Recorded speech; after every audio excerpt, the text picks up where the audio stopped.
po ay lahat ng aming pakinggan niya. Salamat.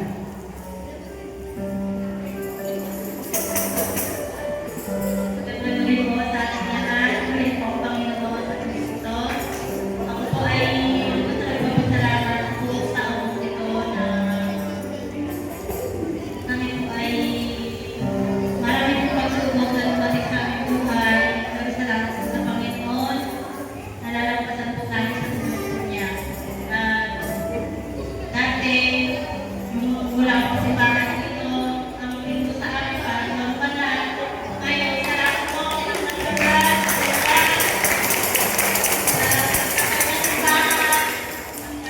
Naisip ang lahat linggo, magsusing pa.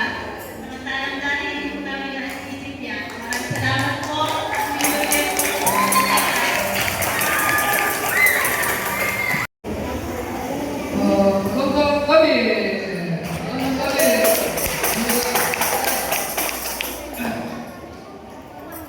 The sermon is the miracles of Joseph, the new year with the praise spirit of God.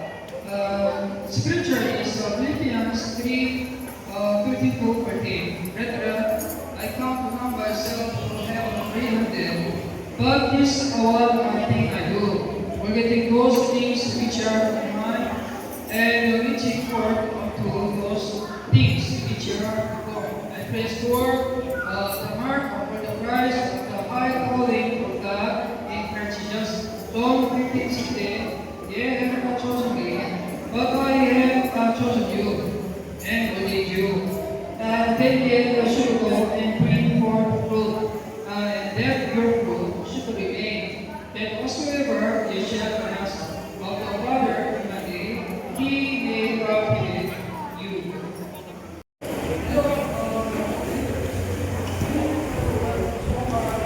Through 2025,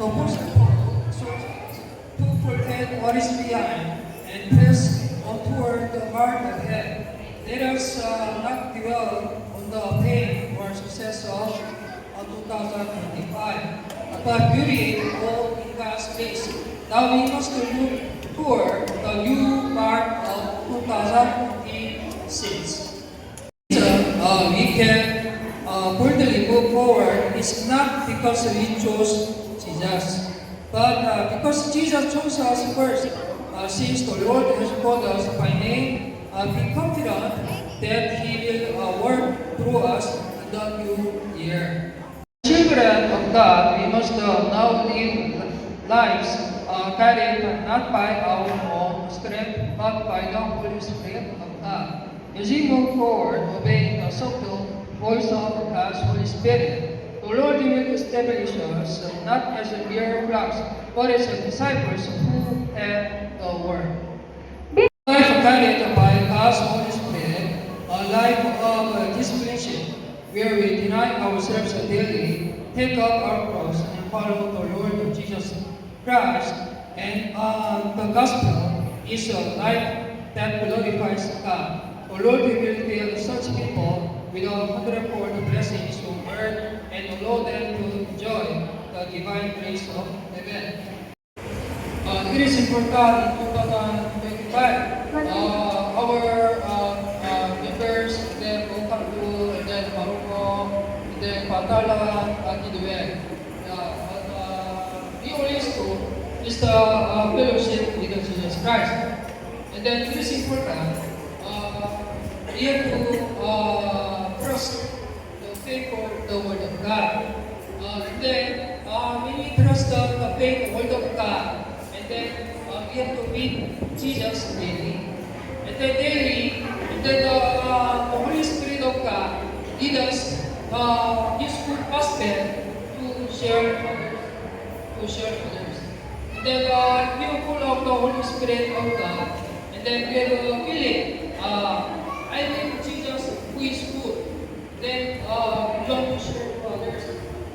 This is the one who shines light. So it is important daily we need the Word of God, and then we increase the Word of Christ by the listening of the Word of Christ, and then we increase our faith, and then we share our the Word of Christ to others. Also, this one is the discipleship. So focus just live faithful, the Word God is faithful, and the Word of God. And then God sent His only Son to me. And then I have, and Jesus chose me to share the gospel. And then just find what Jesus give you talent. If you are singing, glory to the Lord from singing. When you share the Word of God, you can lead other people. And then also, if you do something good, like cleaning, and then if you want to cooking, then you help other people do that. That is the love of Christ. Just to start from what you have, and then find and raise the church. That is the 2026, and we just continue, and the Lord will give 100-fold blessings into our lives. Amen. I pray in the name of the Lord Jesus that 2026 will be blessed a year, and a year of bearing 100-fold fruit as we hold the hand of the Lord who chose us and follow the guidance of God's Holy Spirit. Ang dalangin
Pinagaling niya po ang kanser ng aking asawa sa pagtitiwala ko sa kanya. Totoo po yun.